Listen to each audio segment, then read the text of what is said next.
coming suddenly into possession of a prize, will struggle to see who can get the largest share. So we find in those first ages a constant succession of armed struggles for power. The petty princes who divided the island between them were called Rai, a word which answers to the Latin rex and the French roi, and the chief king or monarch was called Ard Rai, or High King. The eldest nephew, or son of the king, was the usual heir of power, and was called the Tanist, or successor, although any of the family of the prince, his brothers, cousins, or other kinsmen, might be chosen Tanist, by election of the people over whom he was to rule. One certain cause of exclusion was personal deformity, for if a prince was born lame, or a hunchback, or if he lost a limb by accident, he was declared unfit to govern. Even after secession, any serious accident entailed deposition, though we find the names of several princes who managed to evade or escape this singular penalty. It will be observed, besides of the Tanist, that the habit of appointing him seems to have been less a law than a custom, that it was not universal in all the provinces, that in some tribes the succession alternated between a double line of princes, and that sometimes, when the reigning prince obtained the nomination of a Tanist to please himself, the choice was set aside by the public voice of the clansmen.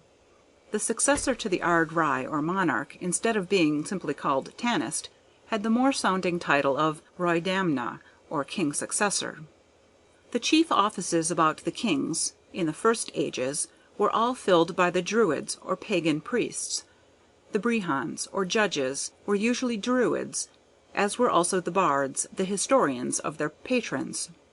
Then came the physicians, the chiefs who paid the tribute or received annual gifts from the sovereigns or princes, the royal stewards, and the military leaders or champions, who, like the knights of the Middle Ages, held their lands and their rank at court by the tenure of the sword.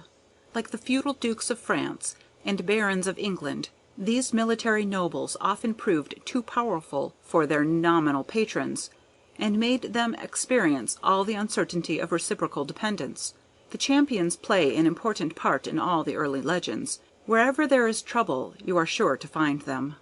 Their most celebrated divisions were the warriors of the Red Branch, that is to say, the militia of Ulster, the Fian, or militia of Leinster, sometimes the Royal Guard of Tara, at others in exile and disgrace, the Clan de Gade of Munster, and the Fian of Connaught.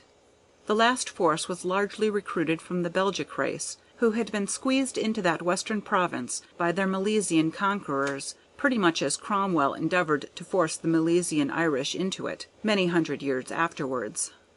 Each of these bands had its special heroes, its Godfreys and Orlandos celebrated in song.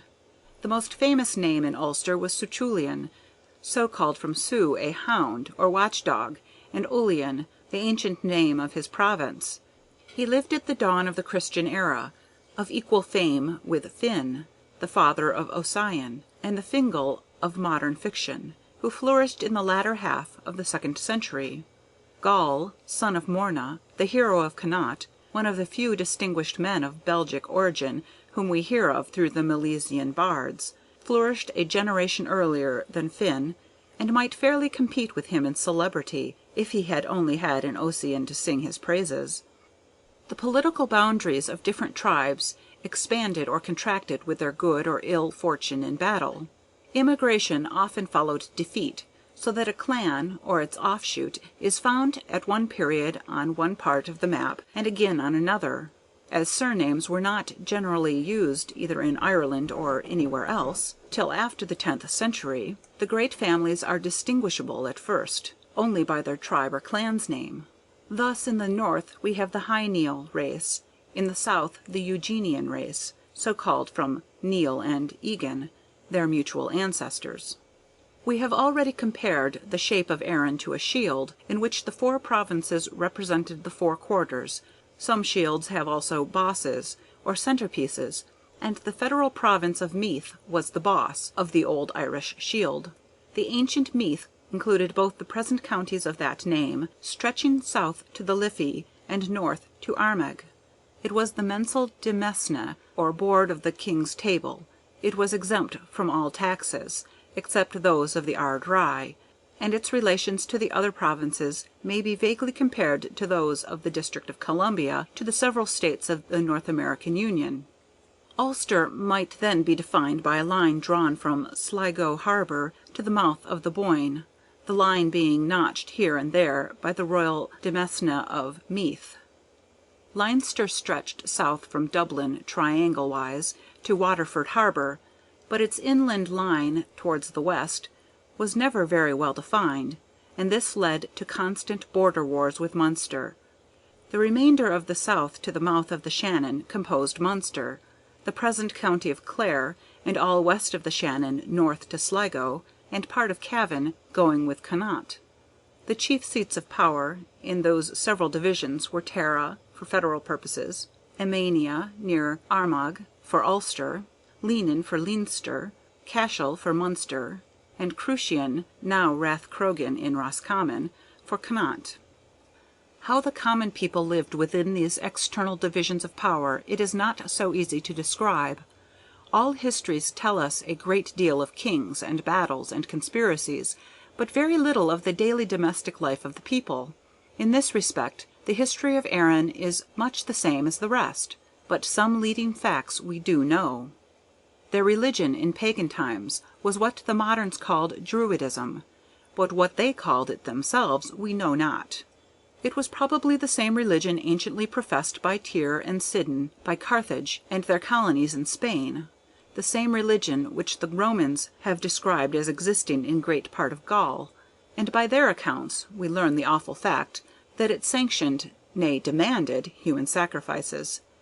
From the few traces of its doctrines which Christian zeal was permitted to survive in the old Irish language, we see that Belus, or Crom, the god of fire, typified by the sun, was its chief divinity, that two great festivals were held in his honour on days answering to the 1st of May and last of October. There were also particular gods of poets, champions, artificers, and mariners, just as among the Romans and Greeks. Sacred groves were dedicated to these gods. Priests and priestesses devoted their lives to their service. The arms of the champion and the person of the king were charmed by them. Neither peace nor war was made without their sanction. Their own persons and their pupils were held sacred. The high place at the king's right hand, and the best fruits of the earth and the waters were theirs. Old age revered them. Women worshipped them. Warriors paid court to them. Youth trembled before them. Princes and chieftains regarded them as elderly brethren. So numerous were they in Erin, and so celebrated, that the altars of Britain and Western Gaul, left desolate by the Roman legions, were often served by hierophants from Erin, which even in those pagan days was known to all the Druidic countries as the Sacred Island. Besides the princes, the warriors, and the Druids, who were also the physicians, bards, and brehons of the first ages, there were innumerable petty chiefs, all laying claim to noble birth and blood. They may be said, with the warriors and priests, to be the only freemen. The brewis, or farmers, though possessing central legal rights, were an inferior caste, while of the artisans the smiths and armourers only seem to have been of much consideration. The builders of those mysterious round towers, of which 100 ruins yet remain, may also have been a privileged order. But the mill and the loom were servile occupations, left altogether to slaves taken in battle, or purchased in the market-places of Britain. The task of the herdsman, like that of the farm labourer, seems to have devolved on the bondsman, while the quern and the shuttle were left exclusively to the hands of the bondswomen. We need barely mention the names of the first Milesian kings, who were remarkable for something else than cutting each other's throats, in order to hasten on to the solid ground of Christian tunes.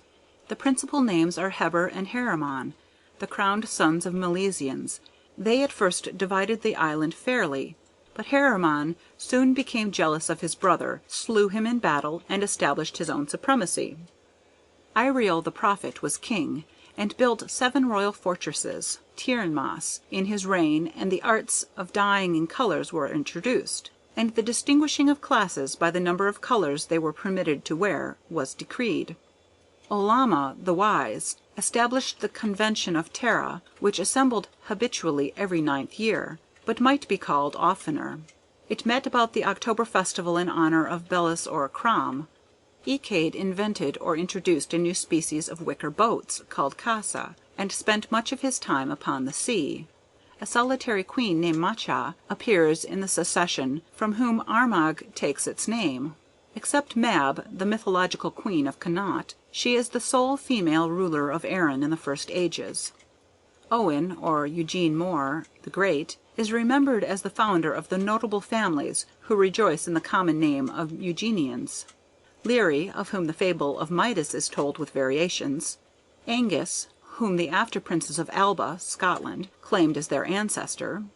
Iced, the 10th of that name, in whose reign are laid the scenes of the chief mythological stories of Erin, such as the story of Queen Mab, the story of the sons of Usna, the death of Cuchulainn, a counterpart of the Persian tale of Rustum and Sohrab, the story of Fergus, son of the king, of Conor of Ulster, of the sons of Derry, and many more.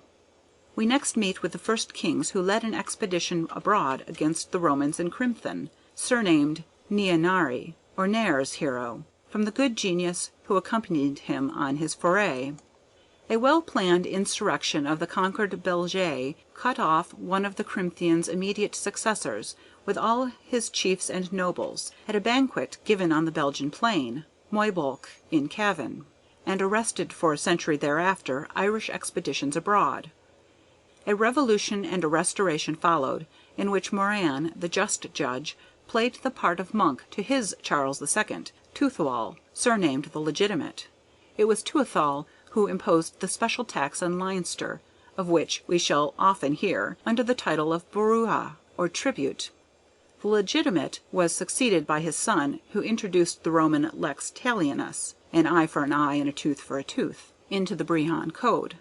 Soon after, the Eugenian families of the south, strong in numbers, and led by a second Owen More, again halved the island with the ruling race, the boundary this time being the esker, or ridge of land which can be easily traced from Dublin west to Galway.